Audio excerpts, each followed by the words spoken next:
Like we always wanted to cover as much as topics we can and the topics that are relevant to Georgia. So last year it was the first time and we don't have access to lots of different topics, but this year we have additional data available from which we can discuss more about those topics. In future, we'll expand more given the availability of the other data topics. We don't actually get much more feedback from the lawmakers, but like we got a lot of feedbacks from the AU faculty, AU students, AU researchers, and also from general people. And like I was presenting into orientation of nursing school PhD students, and they told me like they have never seen this kind of analysis before. So like they know there was some data issues, there was some results available, but the way we presented, that I think they get it better in that way, because like we just not want to show like how Georgia is doing overall, but we want to show like how certain groups within Georgia are doing compared to their counterparts in rest of US and rest of Southeastern region. So that was something we get. This project is all about connecting people. So like this project is telling researchers there is a gap. So we are doing bad in this disease condition. The researchers will ask why we are doing bad or why we are doing good. Or within Georgia, a certain group of people are doing good and certain group of people are doing bad. Why is that? Why is that disparity or inequity?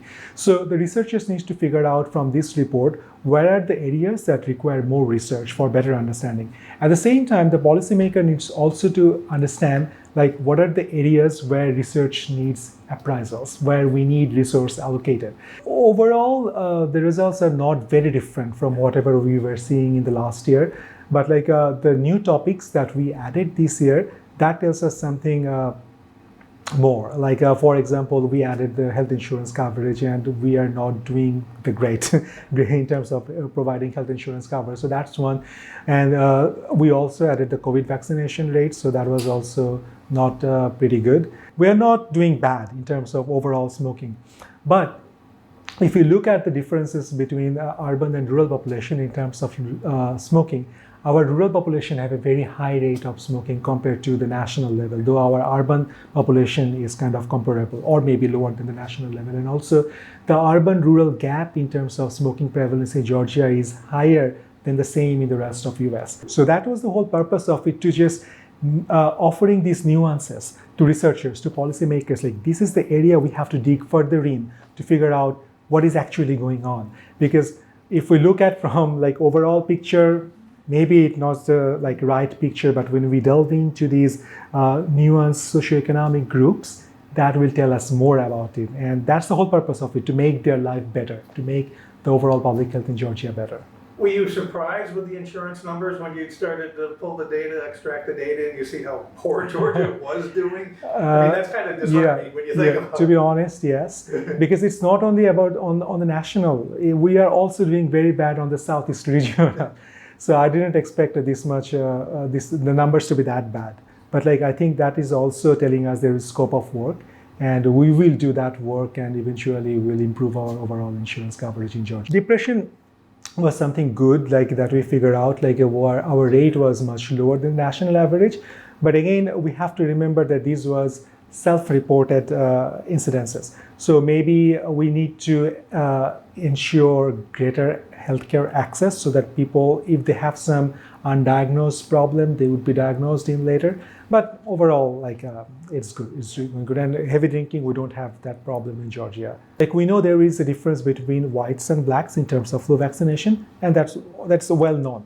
But when we look at and compare Georgian blacks with blacks in rest of US and the rest of southeastern regional states, we see the flu vaccination rate among Georgian blacks was significantly lower than blacks in rest of US and rest of southeastern region. So maybe there's something we have to explore more, like what are the causes of this disparity, not between white and blacks, but across blacks in Georgia and blacks in other part of the US. Research needs resources, and resources are coming from the lawmakers. So we need to make lawmakers aware of the situation. Like these are the critical areas where Georgia needs investment, not only the policy actions, but also to figure out what kind of policy will work best. So we kind of didn't explore a lot in terms of sexually transmitted diseases, STIs. So that's something we are looking for, and we definitely wanted to add that. And also, like, we have some issues in terms of maternal mortality in Georgia. We also want to explore that topic in future. And our other topics include gun violence. We want to explore that. There are several issues. We are Southern people, so we have a different appetite and different foods. Diet pattern. I think we use lots of oil, fried food. So that may be one of the reasons. And the other thing is, I think the one of the core component of hypertension control is if we just change some behavioral stuff, if we just reduce sodium content in our daily diet, if we do regular physical exercise for a certain amount of time, that will improve overall hypertension prevalence in the population level.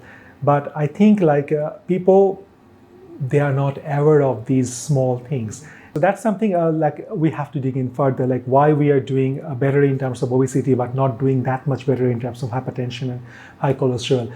But on the same time, we also have to remember obesity is a separate risk factor. Hypertension, high cholesterol, diabetes, tobacco smoking, these are also independent risk factors of cardiovascular diseases. So what we need to do, we need to figure out where we are doing good and using that experience in the areas where we are not doing so good, so that overall we can improve the health conditions.